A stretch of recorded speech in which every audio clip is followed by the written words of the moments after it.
Well, I am so thrilled to be introducing Dr. Gorski in his important book today. I first heard about Dr. Gorski in the mid 1990s when I was a graduate student here in sociology in my first year theory course taught by Dr. Ann Swidler, who's in our audience here today. And, Phil, we read your amazing 1993 American Journal of Sociology article on the Protestant ethic revisited. And I was a big Weber nerd at the time, and I still am. And I knew that you had graduated ahead of me in the doctoral program. And I remember thinking, whoa, if only one day I could write like Phil Gorski. So Dr. Gorski is the Frederick and Laura Goff Professor of Sociology and Religious Studies at Yale. He is a comparative historical sociologist with a strong interest in theory and methods in modern and early modern Europe and North America. He is the author of 5 books that range in topic from the German left, Calvinism in early modern Europe, a revisiting of Weber's Protestant ethic, American civil religion, and now white Christian nationalism.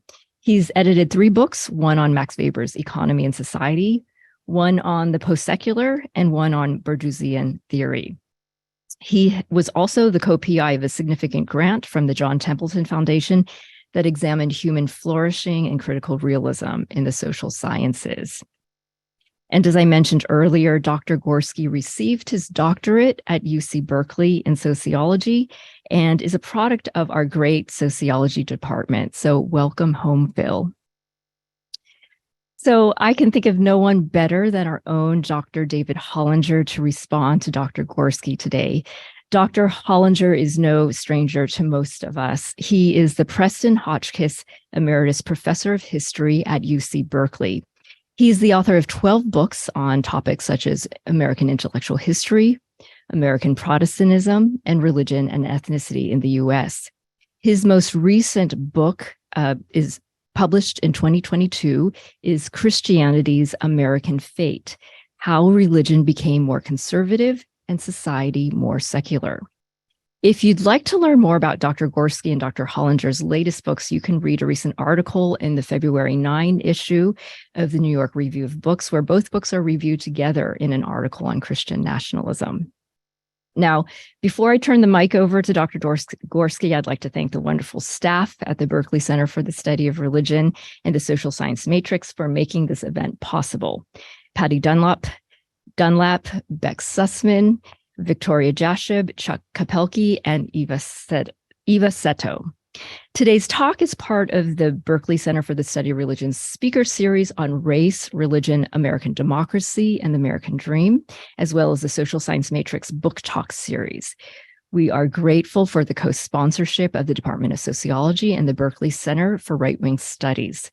Finally, this event has been made possible by the generous funding of the Henry Luce Foundation. And for those of you who are joining us online, please submit questions and comments through the Q&A feature through the conversation. And if you're having any AV trouble and would like assistance, please send a message via the chat function. Now, please join me in welcoming Dr. Gorski. Thank you for that warm welcome, Carolyn. And let me echo the thanks to Patty and Chuck and the crew here at Berkeley Center. It's great to be back. So I'm sure that you've all seen photos like this by now, photos of the failed coup, and perhaps you also noticed the strange jumble of symbols, Christian flags and Jesus banners, but also Confederate flags and a wooden gallows, stars and stripes and don't tread on me flags, and of course lots and lots of Trump flags too. Many secular observers were confused by this juxtaposition of symbols. They saw apples and oranges, symbols of religion and nationalism, racism and vigilantism, libertarianism and authoritarianism. What Sam Perry and I saw was something different, a fruit cocktail, which we call white Christian nationalism. My talk today is based on our recent book, The Flag and the Cross: White Christian Nationalism and the Threat to American Democracy. That book is in 4 parts, as is my talk. First, I'll talk about what's in the fruit cocktail and who's drinking it. Second, a little bit about the original recipe for the cocktail, how it was devised and how it's changed over time. Third, I'll focus on its effects on our politics over the last decade or so. And I'll then conclude with some reflections on where white Christian nationalism is headed and what can be done to counter it. Let's start with the what question, just what exactly is white Christian nationalism? Well, one way of thinking about it is as a political vision, a set of attitudes and preferences about politics and policy. My co-author, Sam Perry, has constructed a scale that he uses to measure white Christian nationalism. It's based on a series of questions that have been asked in several surveys over time. Here they are.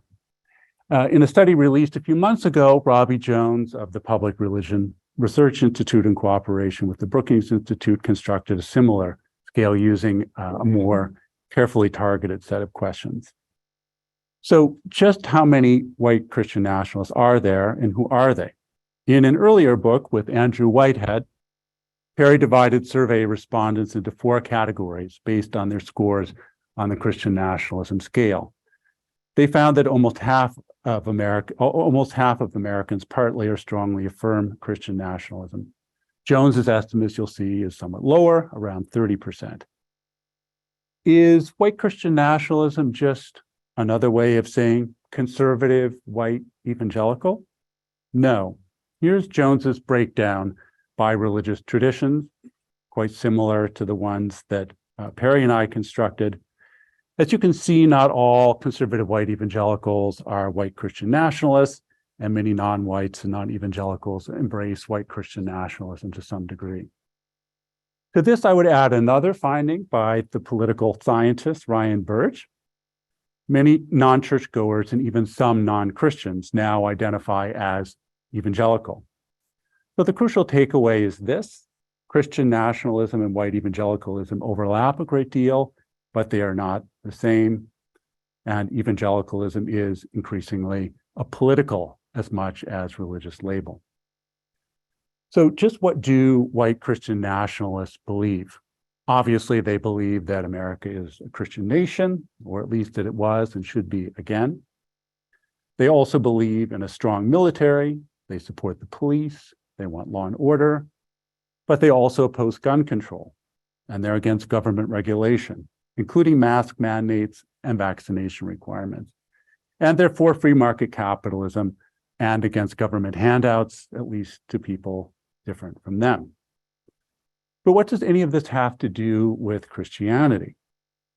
And yet, ask many conservative white evangelicals, and they will insist that it is all just part of a biblical worldview. Why, though, do we call it white Christian nationalism?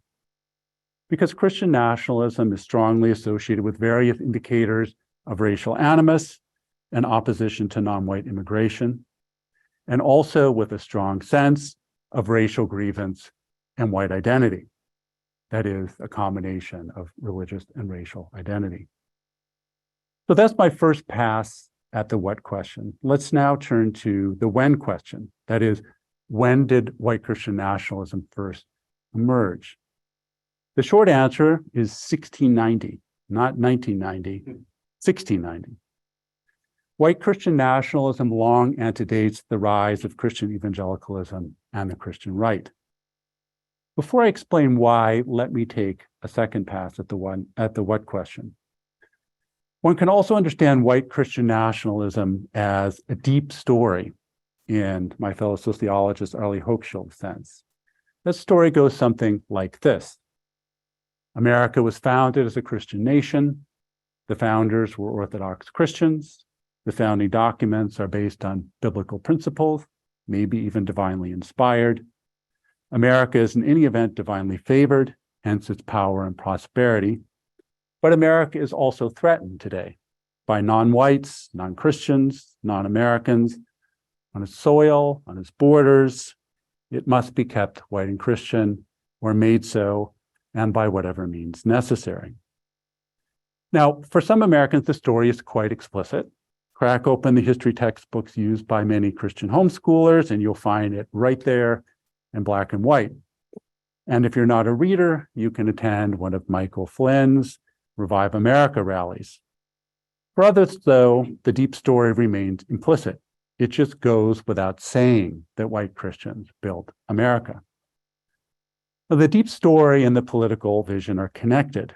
In fact, it's the story that holds the vision together. It explains how and why religious, racial, and national identity go together, and also with things like support for free market capitalism and gun rights.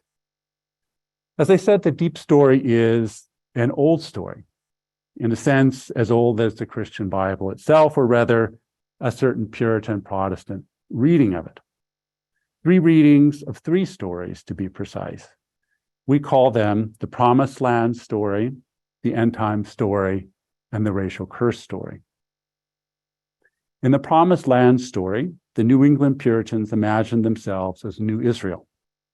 Over time, they came to see the New World as their promised land, and the native tribes as Canaanites or Amalekites who had to be driven out or destroyed.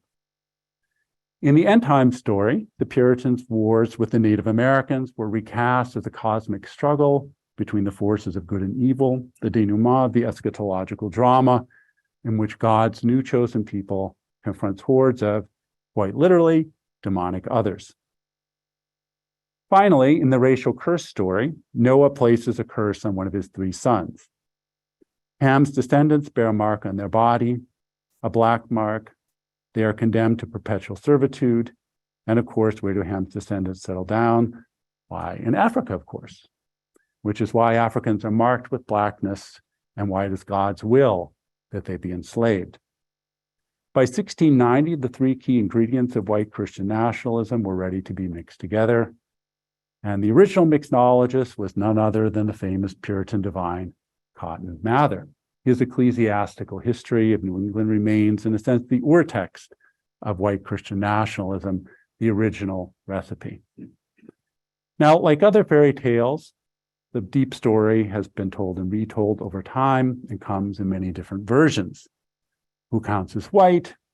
Who counts as Christian? Who counts as a real American? All that has changed over time.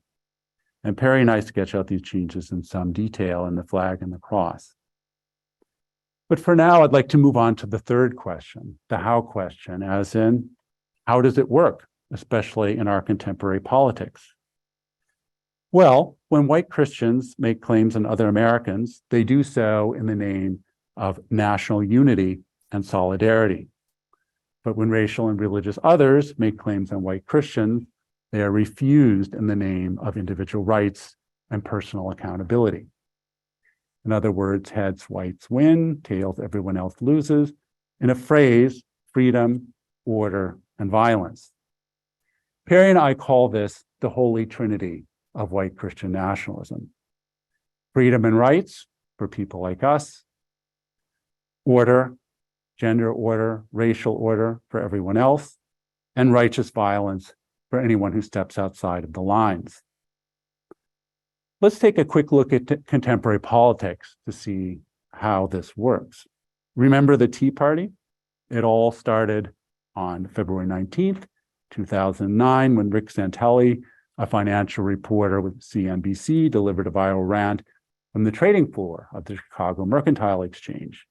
He blamed the 2008 financial crisis on losers who had taken out mortgages they couldn't afford and excoriated America's first Black president for bailing them out.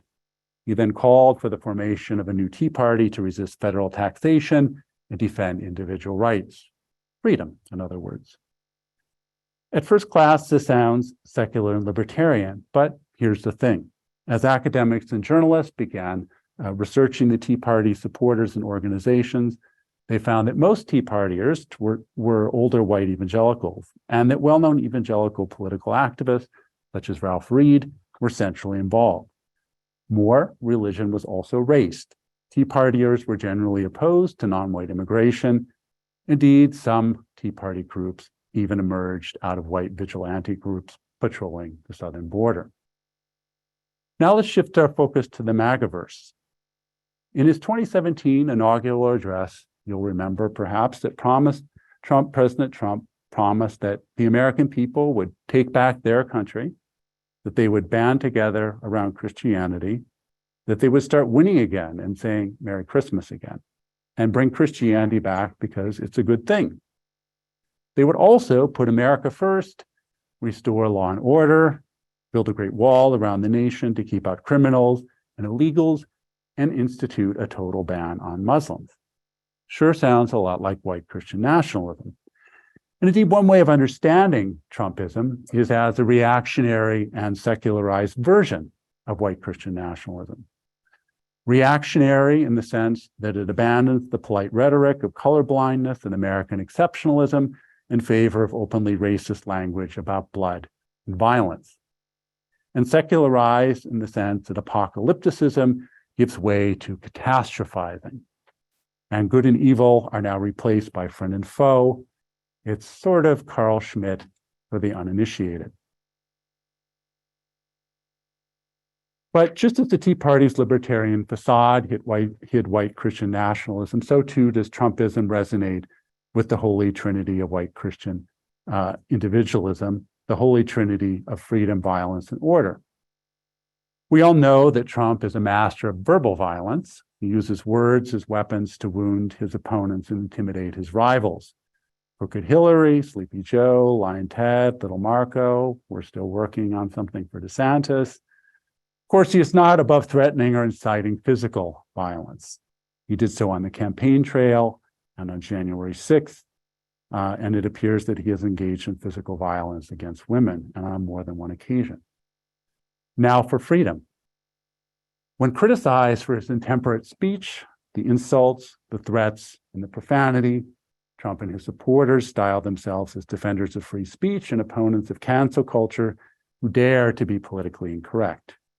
In other words, claim the God-given right to use racist and sexist language with impunity, as in the good old days of Jim Crow and Mad Men.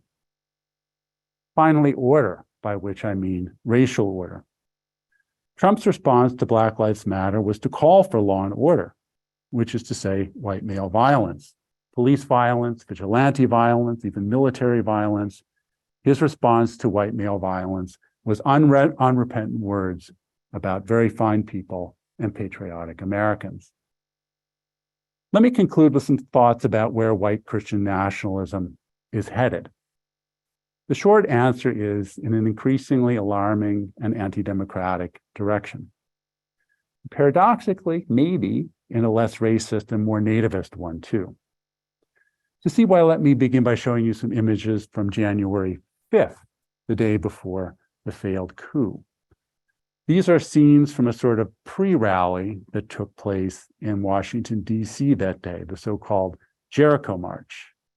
Mimicking the biblical Joshua and his Israelite army, the protesters marched around the Capitol singing, praying, and blowing shofars in hopes of retaking their city.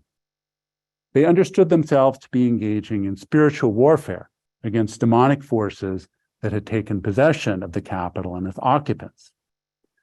The organizers and speakers were a loose network of a growing movement of radical Pentecostals, commonly known as the New Apostolic Reformation. Key leaders of this movement include Peter Wagner and self-proclaimed apostles such as Chen, Mark Gonzalez, Cindy Jacobs, Dutch Sheets, Lance Wallnau, and T.D. Jakes. Trump's spiritual advisor, Paula White, is also part of this network. Now, as you may have noticed from the names, this is a multiracial movement. These are some of the most influential Americans that you may never have heard of. They have grabbed the torch of Christian nationalism from its one-time evangelical guardians and are marching off with it in an even more radical direction. The roots of their radicalism are both theological and organizational. I've already mentioned one key doctrine, spiritual warfare. This is the belief that a battle between the forces of good and evil, natural and supernatural, is taking place around us all of the time.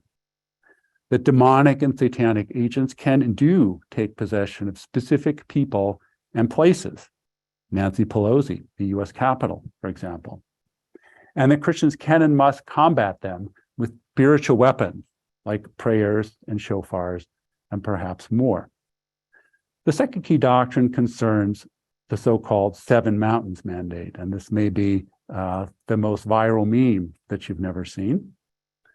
This is the view derived from Weber's theory of value spheres, I kid you not, that Christians must seize control or dominion over the 7 societal spheres or mountains of influence, and by any means necessary, democratic or not. The third key doctrine is kingdom now. This is the view that the second coming of Christ will be triggered by the fulfillment of the 7 mountains mandate. In a way, this quest for political power is thereby linked to a yearning for the last judgment and given a heightened urgency. After all, why wait passively for the end on a mountaintop when you can take political action to bring it about right now? Let me say a few words about the organization of the NAR. It's not a denomination. It has no formal organization. Rather, it's a loose network held together by a clerical oligarchy. Its basic unit of organization is the event, not the congregation, events like Michael Flynn's Renew America tour. Its leaders are not pastors, but self-proclaimed apostles. Entry into this clerical oligarchy is not by means of ordination or education, but rather by means of co-optation. The only way to become an apostle is to be proclaimed one by other apostles. The idea, inspired by Weber once again, amazingly, is to prevent the routinization of charisma by assuring that leadership is recruited always and solely on the basis of certain kinds of recognized charismatic gifts. The power to heal, prophesy, pray, speak in tongues, and so on. In sum, the NAR combines a radical anti-democratic ideology with an acephalous and decentralized leadership structure. And in this, it resembles some of the most successful revolutionary and terrorist organizations and movements of the past and the present. Now, it would be easy to dismiss the NAR as a radical fringe, but would also be a mistake. And let's not repeat this mistake, because if there is one universal law in political sociology, and as some of you may know, I'm no friend of law-like statements, it's that well-organized minorities can dominate disorganized majorities, especially if support for that minority extends into a wider population, which is precisely the situation that we find ourselves in today. So just where does this leave us? I see 4 possible outcomes. One is what the late Pierre Vandenberg called Herrenvolk democracy, or master race democracy. That is, a parliamentary regime in which the exercise of power and suffrage is restricted de facto and often de jure to the dominant group, and in which that group understands itself as a superior race or culture and subjects other races or groups to varying degrees of legal repression and extra-legal violence. In other words, Jim Crow 2.0. Another closely related scenario is what we might call Urfolk democracy, a scenario in which native birth replaces racial identity as the basis of citizenship rights and democratic participation. It's not hard to imagine either of these outcomes should Trump and the GOP regain control of both houses of Congress and the White House in 2024 and are able to successfully manipulate election results thereafter.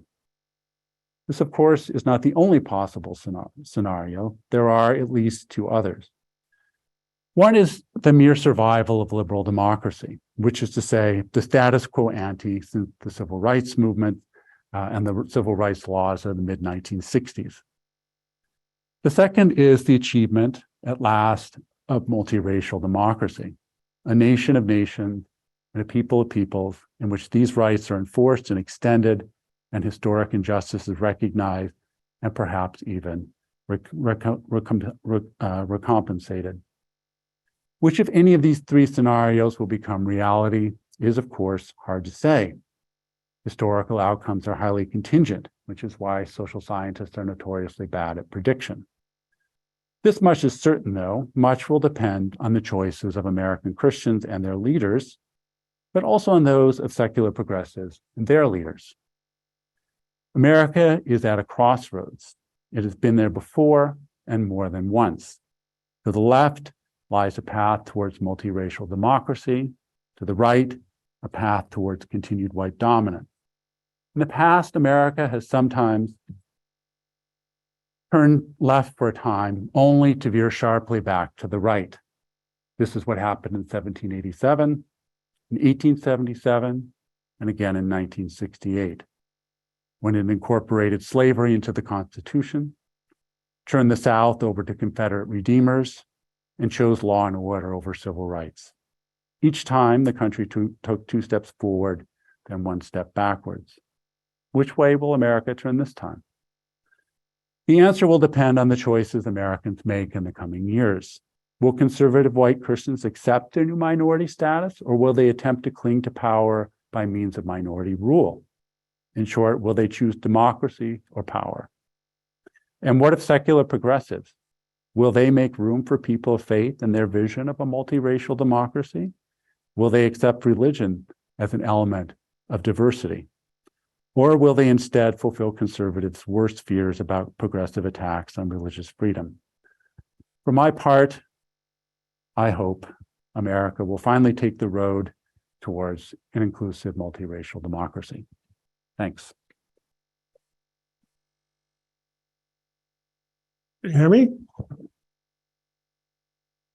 Phil's work and mine complement each other quite neatly in the effort, which now includes a whole lot of scholars and journalists and writers of various kinds, to the effort to understand Christian nationalism and its relation to American democracy. 2 contributions of the flag and the cross, and I'm going to be speaking directly about the book rather than the lecture, since I prepared my remarks based on the book, which Phil has done a very good job of summarizing, although some parts of it I'll refer to that are not in his lecture. 2 contributions of this book are especially important. One is the statistically intensive portrait of Christian nationalism and its demographic foundation. And there's a lot of very detailed accounts of this in the book, which I strongly recommend. The second is the demonstration that versions of Christian nationalism have been around for a long time. This is not a new thing. Christian nationalism taking many different shapes over the course of the different epochs in American history. Now, this second contribution is the one that most interests historians, and it's appropriate for me to enter the conversation through that part of Phil's work. And I should indicate that the book includes quite an extensive historical account of the different episodes that he only alluded to here, and so I'm going to be referring to that implicitly along the way. Phil does treat the history of Christian nationalism as a script that's rewritten in different terms and by different sets of historical actors from epoch to epoch, and this is all to the good. But this account can be collegially supplemented, as I believe Phil would be quick to agree, by greater attention to styles of Christianity that were different, alternate styles of Christianity that were available to empowered white people along the chronological way. Especially prominent, especially pertinent, I should say, were the steps taken in the 20th century by the ecumenical leaders, whom historians often called Christian globalists. We now have a substantial literature on Christian globalists. I mean, all the books by Michael Thompson and Gene Zubovich, Peggy Bendroth, there's really quite a lot, tracing the development of the social gospel and its international coordinates, its adamant opposition to immigration exclusion in the 1920s, its championing of the National Association of Colored People for the Advancement of Colored People, its severe criticism of the British Empire, its adulation of Gandhi, its extensive celebration of Kagawa, its major role in the development of human rights ideology and the institutions to support it, its opposition to lynching and the Jim Crow system, down through its conspicuous opposition to the Vietnam War. Now, to be sure, there were always within the mainline churches people who were okay with American global hegemony, who were okay with white supremacy, at least up to a point, who were very slow in opposing it.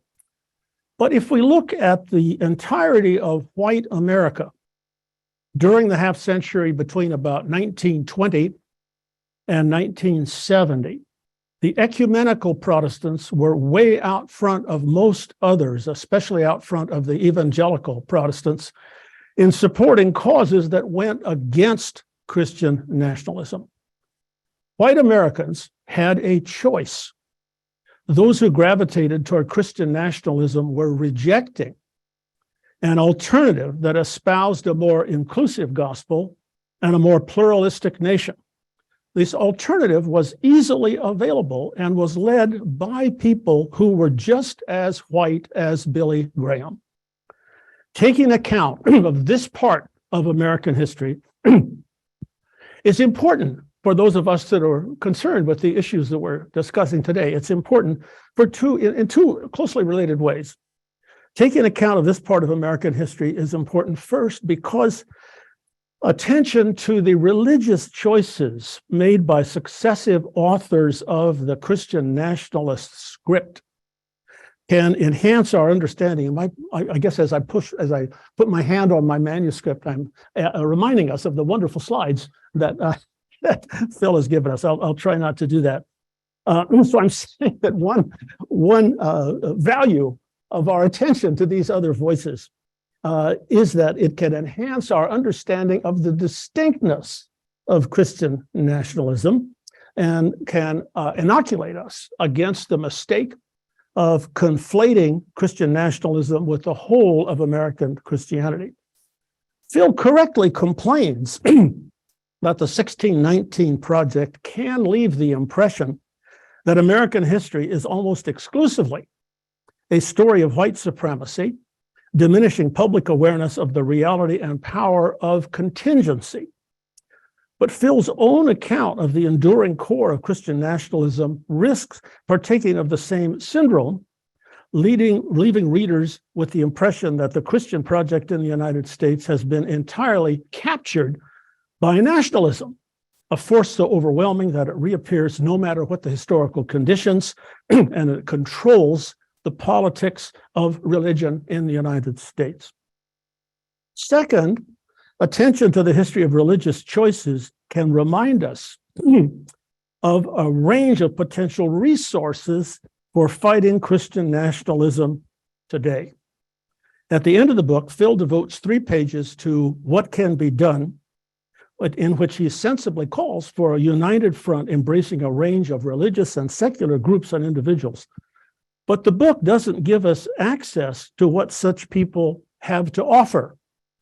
So why should we turn to these people with any hope if we don't have any indication of what they've been up to and what the deeply embedded aspects they have of American history?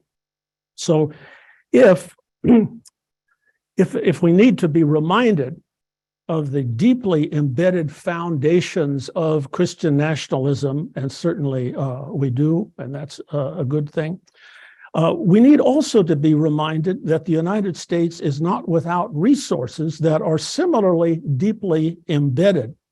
The opposition to Christian nationalism, for which Phil rightly calls, is not likely to succeed if it is created out of contemporary whole cloth.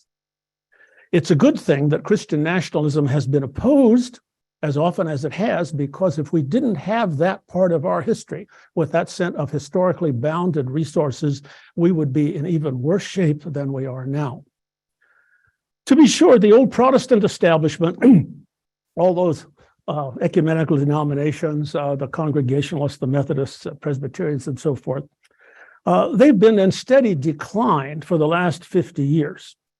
But those churches still exist, and they should be recognized as contemporary players in the struggle against Christian nationalism. So too should the tiny group of progressive intellectuals that Phil does mention at the end of the book, although I think it is very easy to exaggerate the significance of the progressive evangelicals that he talks about at the end. More important than the progressive evangelicals and more important, I think, than the residual ecumenical Protestant population, more important than either of those constituencies, I think, are today's heirs of the Americans who resisted Christian nationalism on secular grounds. Now, we have a good literature on these people too, especially the books by David Sahat and Lee Schmidt. And although we can go back to the Enlightenment themes and the founders and 19th century figures like Robert Ingersoll, the most relevant secularists are, again, 20th century figures like John Dewey, Hannah Arendt. The American Civil Liberties Union is relevant here, along with the American Jewish Committee and other advocates of sharper church-state separation in the great court cases of the 1940s, 50s, and 60s. Central to the saga of secularization in the United States has been the increasing prominence of Jews in their specific capacity as non-Christians, and thus as a challenge to Anglo-Protestant cultural hegemony. Although some of today's Christian nationalists repeat the explicit anti-Semitism of earlier writers in the script, most of them shy away from this. That is all the more reason, surely, why the statistical overrepresentation of Jews in academia, science, the arts, and popular culture needs to be emphasized rather than ignored. The prominence of Jews, Judaic and post-Judaic, in the United States is a formidable resource against Christian nationalism. Jewish prominence diminishes the credibility of claims to the country on the part of Christianity. So shouldn't our critique of Christian nationalism involve frequent and loud reminders that the Christian nationalist program is structurally anti-Jewish? We need to remember, too, that many secular Americans today are post-Protestants, a point that Phil makes in a kind footnote to a book that I wrote about a decade ago. Lots of ecumenical Protestants have become post-Protestant secularists, transferring their globalism from religious to secular modes of thought, joined there by smaller numbers of post-Catholics who are also a relevant group. Yet Phil is surprisingly ungenerous, I think, to secular opponents of Christian nationalism. In his brief discussion of secularists in the last few pages of the book, Phil correctly notes that some secular progressives have been imperialists and eugenicists. But I was surprised that his main point about today's secular liberals is not the resources on which they can draw. His main point about secular liberals is that they must set aside some of their most deeply held prejudices that have played an important role in stoking populist resentment and driving political polarization.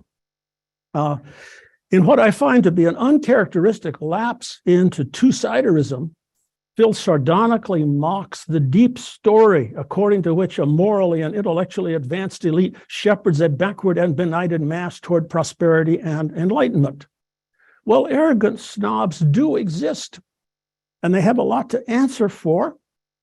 But having spent the last 50 years writing book after book about exactly that deep story of the Enlightenment and its progress in the United States, I don't find that story so easily burlesqued.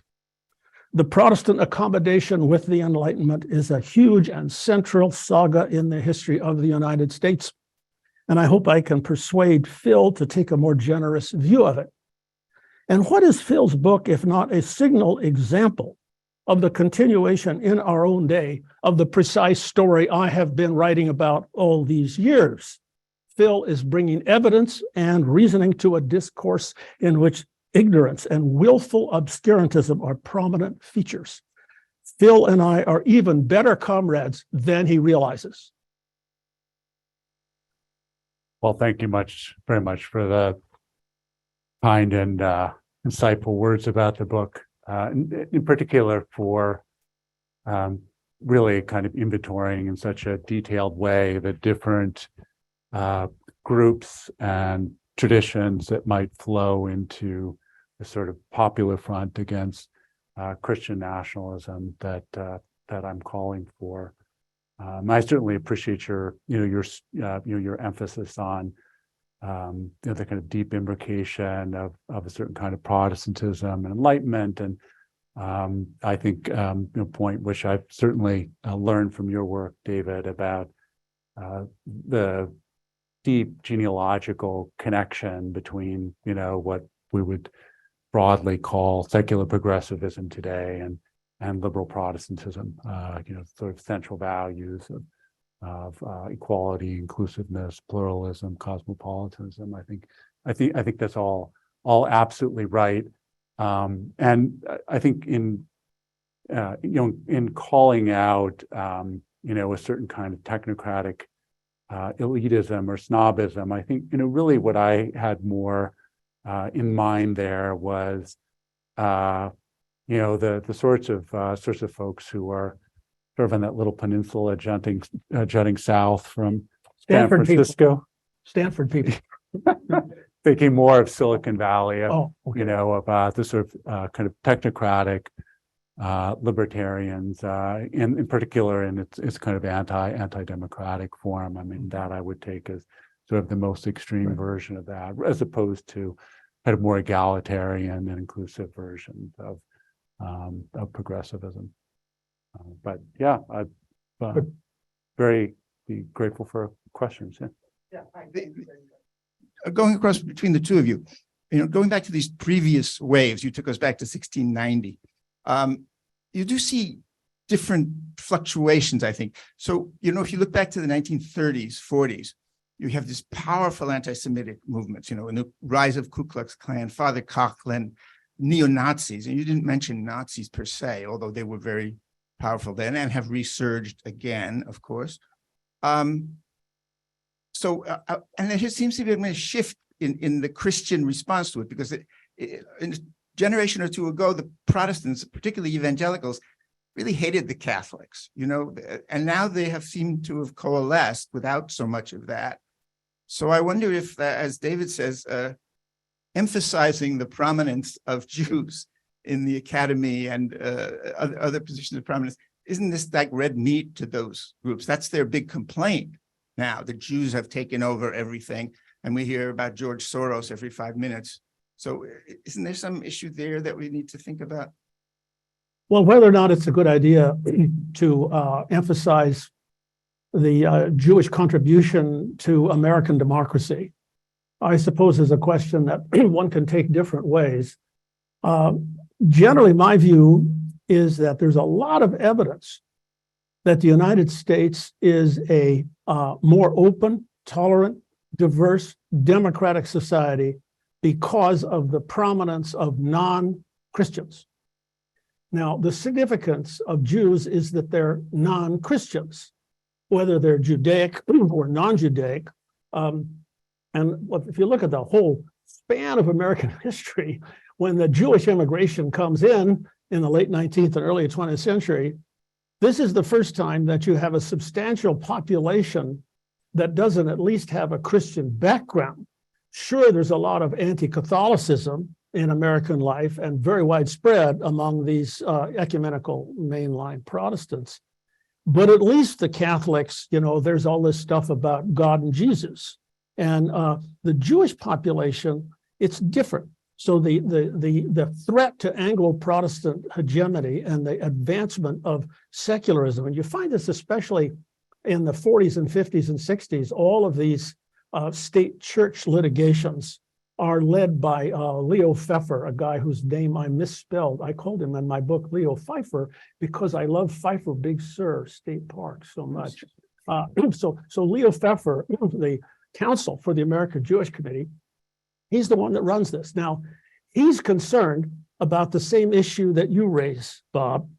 And as a result, he gets a lot of Episcopalians to front for him because he doesn't want the public to know the extent to which separation of church and state is a Jewish conspiracy, which to a large extent it was.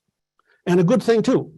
So if you take the view that the United States is a lot better because of this diversification, then there's a case made for celebrating it. Now, does this mean that these reactionaries are more likely to make anti-Semitism part of their program? Are they likely to yet again and more often quote George Soros? Possibly. And I don't mean to say that there's no risk there. But my own view is that we're far enough in American history that we ought to stand these people down by celebrating the Jewish aspect of American life. I don't know if you agree with that. Yeah, I was going to actually speak to the issue of Catholics and evangelicals. I think I can't really add much to that answer. So this really was the result of a very systematic coalition building that was driven mainly by a relatively small group of Catholic political activists and intellectual leaders. So, I would point especially to, the work of people like Richard Viguerie fairly early on, and then also of people of a group around the journal First Things in New York City, John Newhouse, and a few others in sort of building this Catholic evangelical alliance. And in a way, this is one reason why abortion has become such a prominent issue in American politics. It was originally a Catholic issue and generally regarded as such by evangelical Protestants in the late 60s and early 70s, and therefore it's an issue that they were not particularly concerned about. And this was also, putting that issue front and center and getting evangelicals mobilized around it was also a subtle way for some of the Catholic activists who were working behind the scenes to make it look as if the Christian right were an evangelical and Protestant project, as opposed to an alliance between evangelicals and Catholics. I mean, it's not really made explicit until the late 90s, early aughts. And it is, of course, also partly just a function of religious demography. As the number of white Protestants and white evangelicals has shrunk, I think, by some measures, it's under 20% now. That doesn't get you to a majority regard, no matter how well organized you are. Thanks, Phil and David. So, Phil, I want to ask whether your story lacks a certain degree of empathy. You talked a lot about the people who are the tip of the spear for the right wing, mm-hmm. and they're very strong, elaborated ideologies, but they would be nowhere without a sort of larger base of people who are disaffected.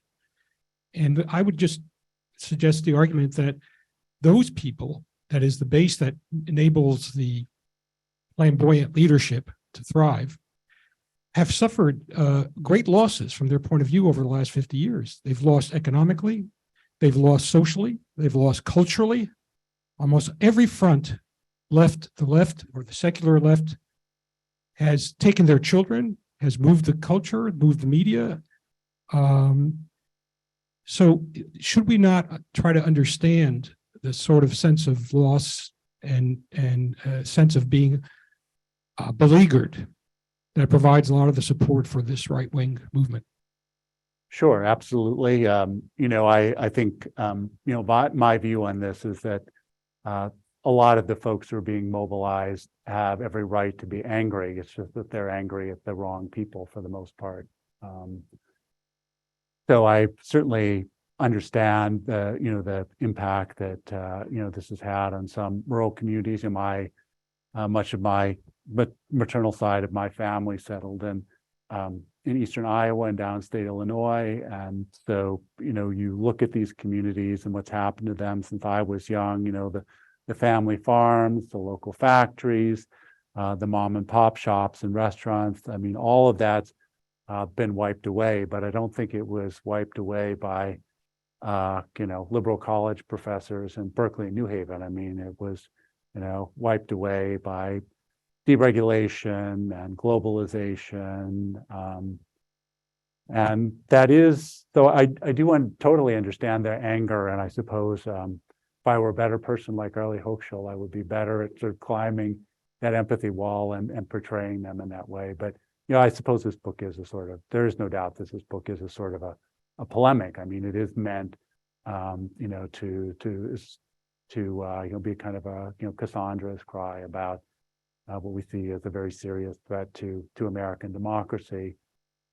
As a matter of political strategy, I mean, I do think that would be very important to combine concerns about racial injustice and inequality with attention to class inequality and injustice, and that is a difficult thing to do. I mean, to really powerfully combine those two things in the same rhetorical frame. But most of the successful Democratic politicians of the last decade or so have, one way or another, sort of managed to do that.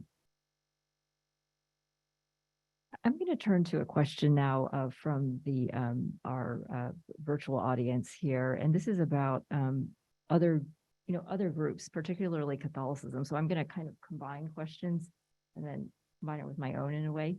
So the question is, like, to what extent are Catholics considered to be part of this movement, or even Mormons, particularly with ultra-conservative Roman Catholic bishops? Do they augment or diminish white Christian nationalism with their stands and statements? And I would add to this too, as the Catholic Church in the United States is increasingly non-white, really, and the leadership is becoming non-white as well. So if you can comment on that. So it's really about the Catholics, right? I mean, are they part of the white Christian nationalist coalition? Might that change, given the fact that they are increasingly diverse group within the United States? I guess so. Couple of thoughts. One is, I think that on the one hand, yes. So there's less support for Christian. White Catholic scores somewhat lower on the Christian nationalism scale on average, but by our reckoning, around half of white Catholics would be supportive or strongly supportive of Christian nationalism. That's less than white evangelicals, but it's not insubstantial. I mean, my sense of why that is sort of two reasons. And one is that they're cross-pressure between their values around sex and family on the one hand, and sort of social teachings of the church pull them in opposite directions. I think another reason is that, unlike a lot of American Christian churches, they're a global movement and there's a tension between their sort of nationalistic commitments and their religious commitments that doesn't exist for many Protestants. And of course, there are the Mormons are a particularly interesting case. And I think also illustrative why there is resistance in some quarters of Protestantism. So I think in particular, groups that maintain a strong sense of marginalization within their historical memory, and this is particularly true of the Mormons, are averse to very strong forms of Christian nationalism. Though on the other side of the ledger, one must say that there is, in a sense, no more Christian nationalist form of Christianity than Mormonism in certain versions of it. So, sort of the through line from, the John Birch Society up through the present. So that in this sense, it's I think also, like the Catholic community, one that's very sort of cross-pressured around this. And could I just add briefly that I think we need to remind ourselves that, and I think this was pointed out in a recent book that Claude did with Mike Hout, that the Catholic Church has lost about 40% of its traditional white ethnic base during the last half century. And that so when we talk about the role of Catholicism in the religious politics of the United States, we need to understand that if it's not in free fall, it's almost. Hi, thank you both. I really appreciated the reminder that there is a much deeper, longer history to the Christian progressive left. And as a millennial, as someone who grew up in an evangelical community where a lot of Christian nationalism lives, I just wonder, what does that look like, a response from the Christian left, especially for, when I think about my peers, progressive, college-educated millennials, many of them don't really think this is a threat because they think of these people as sort of wacko, anti-science type folks, and they're quite anti-religion, I would say, in general. And studies after studies show that mainline churches are losing numbers. When I go to Episcopal services, I'm often the youngest person there by like 30 years. And evangelical spaces offer a very hip cultural aesthetic often. There's music, they look like they're surfers from Santa Cruz. And they're speaking, I think, to people of my generation that maybe don't see the very harmful politics that are at play in evangelicalism and Christian nationalism. So I just wonder, what does a robust Christian progressive left actually look like in responding to all of this? You should answer that first. I feel like you should answer that. I feel like that's Okay. really your All right, well, I've wheelhouse. read about some of these folks, and I'll tell you what I think it looks like. And I'll get into it by recounting an anecdote, which I think tells you a lot. Richard Cizik, the lobbyist for the National Association of Evangelicals, who was fired in 2009 for deviating from the standard evangelical line and emphasizing the environment, equality, and so forth. Cizik and I were the main speakers at a convention of Reformed Jews, at which we were to talk about what it's like to be a Protestant, basically, or to once have been one, in my case. And the interesting thing about Cizik's speech is that it was right out of a liberal Protestant sermon of 1955, okay? So he was basically taking the old liberal Protestant line on tolerance, on equality, on diversity, on love, on internationalism, and on globalism. He was taking all of that and presenting it as the evangelical witness. Okay. So afterward, I asked him, do you realize what you're doing here? And he admitted it. I wouldn't out him had he not already outed himself, but he admitted it. And he said that the only way that he can present evangelicalism is to hide it within a liberal Protestant integument. Okay. Now, I believe that that is basically what has happened with progressive evangelicalism to this day. It is an enterprise of appropriation and effacement. And you find this, for example, in David Gushie's book, The New Christianity. Okay, this is a very prominent evangelical, one of the big guys. Okay, so I'm reading through this book. Okay, what's new about Christianity? Oh, I'm saying, hey, Jesus, this is what liberal Protestants have been arguing since the 20s. So there now the sort of media aspect that you're talking about, and the dancing and the singing and all that, that's a hip aspect beyond what I'm saying. Okay, but the people that are leading progressive evangelicalism and are trying to present it that way are, interestingly, copying the liberal Protestant script. Now, that may not be a bad thing. And perhaps it's too fussy of people who say, oh, well, that's appropriation and effacement. But it's historically interesting that these people are basically saying the liberals whom we've hated, whom we've excoriated, whom we've condemned for 100 years, they were right all along. Couldn't have said it any better myself. I'll just add one thing, which is I wonder in a way whether certain kinds of traditional liturgy are not going to be cool again.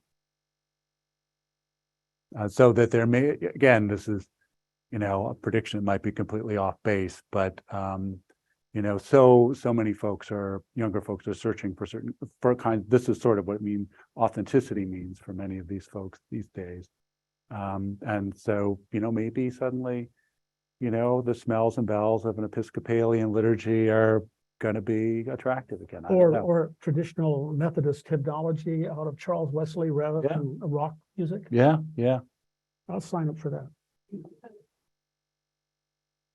Who would you consider in your book the leaders of the progressive liberal movement, the progressive evangelical movement? I think some of it's sort of usual suspects, although this is an older generation. I think maybe more, the people maybe to be paying more attention to right now are kind of never Trump evangelicals. So I'm thinking of people like Russell Moore, who is now at Christianity Today, or Beth Moore, who's famous, Bible interpreter, I guess. or, even in a way, David French, the kind of evangelical. I mean, these are all people who, French is would probably define himself as a classical liberal. For Moore, it was about Me Too. For Russell Moore, it was about racism. But in a certain way, they are, out of their own deeply evangelical commitment, arriving back at some of the causes that liberal Protestants were fighting for mid 20th century. What about Jim Wallace? Jim Wallace? Yeah. These are sort of old guard, right? Wallace must be pushing 80 at this point. But he could still be good. Sure. I'm 82. I have a question with regard to the categorization of American Jews as progressive. Sheldon Adelson was a big financier of Trump. The two multi-billionaires who own TikTok, I forgot their name, I think they're from around Philadelphia, are also big financiers of the American alt-right. And also they finance what is now called the legal reform in Israel that is about to bring a civil war over there. So there was always Jewish engagement in the extreme right wing, mainly through libertarian concerns. And if you talk about American Jews who are reform, their progressiveness ends around the colonization of Palestine. That is, they do support Jewish nationalism in Israel, which is quite separatist. It certainly would be a mistake to claim that all American Jews are identical politically. And it would be a mistake to say that all American Jews have advanced progressive causes in the United States. But if you look at the whole range of the Jewish impact on American life in the 20th and 21st century, I think the cases that you're referring to are genuinely anomalous. Now, to say that they're anomalous doesn't mean that they're not important. And I think you're absolutely right to say that when questions of Zionism and Israel come up, that the tone changes, even with a lot of people who are against Christian nationalism in the United States. Very valid point. So it does make a difference as to who specifically we're talking about. I should point out, Carolyn, that there's a gentleman in the front that's been trying to get your attention for quite a long time. Other guy pushing it. Well, Not as hard as you. yeah, well, doing the best I can. So Daniel Patrick Moynihan will be forever famous for his observation about you're entitled to your own facts, but not to your own opinions, but not to your own facts. It seems to me that that's a big part of the mess we have politically in the United States. There are two readings of what's going on, where it came from, what it means, how to deal with it, the fundamental facts of the situation. Problem is that when you try to take a run at this through the religious channel, you seems to me you find yourself in a channel where when people speak, they don't speak as if they are speaking from fact. It's always speaking from faith. And faith doesn't necessarily anchor in fact, or facts are subordinate to faith. So you have this situation where no matter how wackadoodle their facts are, if they are consistent with some faith reading, they feel completely vindicated, and there is no possibility of persuading them to the contrary. And, you describe some of the roots of Christian nationalism as, picking and choosing biblical text, as if these things are historical photographs, not historical literature. And picking and choosing political events and so forth in the United States as if they have the one right explanation, when all these things are really chosen and selected through a very religious set of lenses. I'm looking for a question mark. Let me just say discuss. I've got some thoughts, but you should go first. So I guess my main response would be that you're of course right about the impenetrability of these epistemological bubbles, which is one reason why I actually think it's quite important that progressive or liberal Christians be part of the coalition, because they are really the only people who are in a position to speak to the persuadables in a language that will persuade them. I can stand up here forever and present tables and statistics, but at the end of the day, I'm just a liberal elite professor, right? Who doesn't have any credibility, but somebody who's sitting with the pews in them, who shares values I think many of us share, equality, inclusion, pluralism, so on, but can frame those arguments in biblical or Christian terms. I think it's just a much more effective interlocutor. So I think it's actually crucial to include folks like that in this coalition for that reason. I think a difficulty with the ecumenical Protestant intellectual leadership over a good many years is a certain timidity in criticizing evangelical theology and evangelical notions of what the Bible is. And this notion of a Christian worldview, which is the way they put what you're talking about, so that you really have to speak from faith.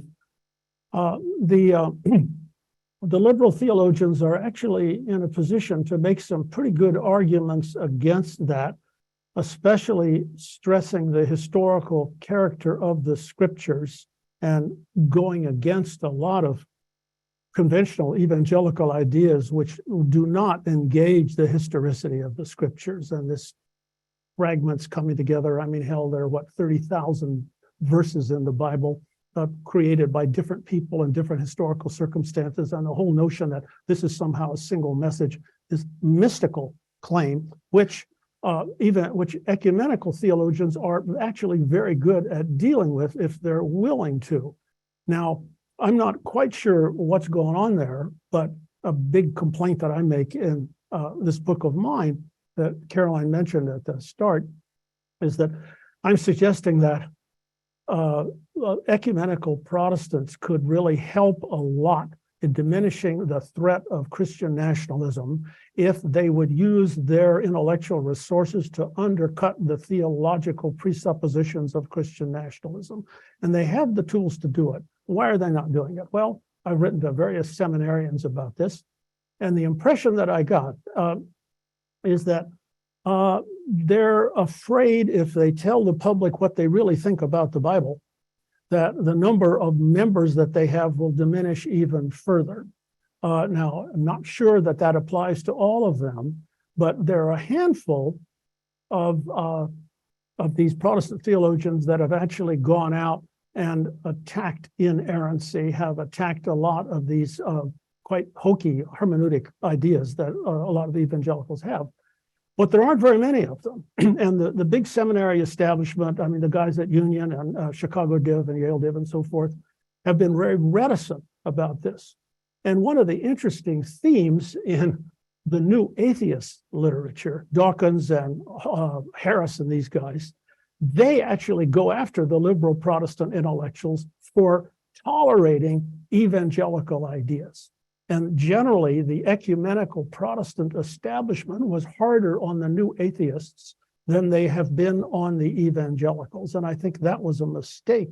I think the liberal Protestants don't know who their friends really are. Let's take a question from the virtual audience. There's a question here about the way that region intersects with this. It says, this person writes, you've both spoken at the scale of the nation, and I'm wondering if there's anything you would say at the level of region and how we see regional patterns of white Christian nationalism. So the data that we have doesn't really allow us to say anything meaningful about region, but I'm pretty confident that if it did, that you would find certain fairly predictable patterns that you would find white Christian nationalism much more concentrated in the old Confederacy, for starters, and that you would find it heavily concentrated in rural areas and exurban areas as opposed to urban and suburban areas. And, to some degree, also in, those parts of the United States that were influenced strongly culturally by in-migration or church expansion from the southern states. So this would be, some of the border states in the Midwest. At least until about 5 minutes ago, it would have been parts of Southern California, especially Orange County, though that's changing very, very, very, very rapidly. 43% of the population of Tennessee are white evangelical Protestants. Now, that's the extreme case, but the other states of the old Confederacy are also very heavily white evangelical Protestant. Now, the Republican Party figured this out quite some years ago, and that's why they actually put less and less energy into trying to win votes among the most highly educated states. California, Oregon, Washington, all the New England states, New York, New Jersey, Maryland. Now, you can see this even by 2016, before the Trump era, the 30 coastal states had only 2 Republican senators by 2016. And that's because the Republicans knew full well that it just wasn't worth trying to go after all these educated voters. The way to get votes is to go for the evangelical Protestants and their extension beyond the South. So I think region does have an enormous amount to do with this. And, we shouldn't forget that the most important of the evangelical organizations and the largest by far is the Southern Baptist Convention. This is an organization that was founded to defend slavery. So the tradition of Southern white racism and its close connection to evangelical Protestantism and regionalism is extremely important. I'll just add 2 quick little footnotes onto this. So there is a kind of important revisionist history of American evangelicalism, which is really challenging the narrative that has been presented by evangelical historians and is widely accepted amongst practicing evangelicals, which foreground the late 60s and the early 70s and the sexual revolution and the Roe v. Wade decision, and really emphasizes the catalytic role of Brown v. Board and desegregation in the initial phase of mobilization of the contemporary Christian right. So it is here as much about whiteness as it is about family values, and has been from very early on. The other thing I would just quickly say is that there was a sort of a Southern effect, or has been a sort of a Southern effect on the character of contemporary Christian nationalism. So if you turn the clock back 100, 120 years, the real torchbearers of white Christian nationalism are not conservative Southern evangelicals. They're actually liberal Northern Protestants, who are championing World War I, who are often eugenicists, who are nativists. They have, however, a kind of a triumphalist version of sort of WASP imperialist Christian nationalism. What the sort of shift from liberal Protestants to conservative evangelicals and the shift from north to south does is it fuses in a way the Southern ideology of the lost cause with its narrative of grievance and martyrdom. And so this is one of the things I think that you really see is of course quite central to kind of contemporary Trumpian version of white Christian nationalism, is a sense of grievance, which, as Claude rightly pointed out, it's not based on nothing. But I mean, culturally, where that narrative comes from is the experience of the defeat of the Confederacy.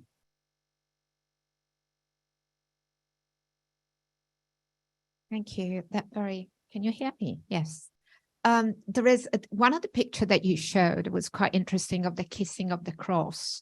And sort of I associated also with sort of Pope Francis kissing the crosses of Lampedusa, which is a form of seduction into action. So I'm really asking, how can we also rethink about a generative politics that you're right, is 1690, but the problem, I think, with that Turtle Island with North America here is that, First Nation have been here, of course, for a very long time, but there is a kind of loss of the kind of medieval archives and the importance of, which is obviously not evangelical Christianity, but it's a long time Christianity, it's Orthodox Christianity. And so the power of the icon, the power of the relics, the power of materiality to move, to seduce into action. So do you see any possibility, which I think it's also the relation between the textual and the material, the sacrament, the political liturgy as a form also of encompassing both the hermeneutics and the material, the affecting materiality. Do you see any possibility of, I don't want to say the war of images and the war of icons, but any possibility for dislodging this kind of evangelical Christianity vis-a-vis kind of secular liberal around a generativity of images and materialities that could kind of, I don't say resolve, but kind of move forward? Or how do you see, I don't know, I haven't read your book, but how do you see the place of iconicity and materiality in this kind of white, extreme form of evangelical Christianity? If there is any redemption of that side. Mm-hmm. It's a nice, I'm an anthropologist, I should say. It's a nice point, since one of the hallmarks of Protestantism in general, but sort of in evangelical variant in particular, especially the low church form, is its radical rejection of images, of materiality, of ritual, of liturgy, that it should all be completely free form and abstract and contemporary. And yet, you're quite right to note, the injection of also a lot of sort of medieval and especially crusading imagery. If you ever go down the rabbit hole and look at some of this more radical online stuff, you will find that it's really awash in crusading imagery at the moment. In fact, I saw this amazing story actually about Alan West, the kind of ultra-conservative Texas Christian legislator, being inducted into one of the crusading orders. I forget which one it was, but he was wearing the full regalia. So that is there, but I have to say that what you do to counter that, that's like way above my pay grade. I really don't know how you manage that. I'm not sure it's that I'm anywhere near that either, but I would observe this. It's hard to imagine that the Christian project as a world historical event that's now been going on for 2,000 years can continue to have any identity whatsoever as a project if it abandons the cross. So I think the cross is here to stay. And for those who continue to advance the Christian project, I think the quarrel is over what the cross means. And there is a considerable, contest about that. And just because these Christian nationalists have claimed the cross, and we see all these pictures of the sort that Phil has shown us, I don't think that means that they have to continue ownership of it. I think other kinds of Christians can, continue to struggle to reclaim it. If you go into something like the Congregational Church here in Berkeley, which I go to often for concerts, they've got a cross right up there in the middle of it. And these people are all, very liberal. So it's a completely different version of Christianity than Phil is talking about. So I think that to go at this from the point of view of icons is difficult. There may be others who have figured out some way to do that, but I think the cross is here to stay as long as the name of Jesus survives. Okay, well, on that note, we're actually at time right now. But thank you, Dr. Gorski. Thank you, Dr. Hollinger, for such a lively conversation. I think you're going to hang around a little bit so that if people have more questions, you're welcome to ask. So thank you very much.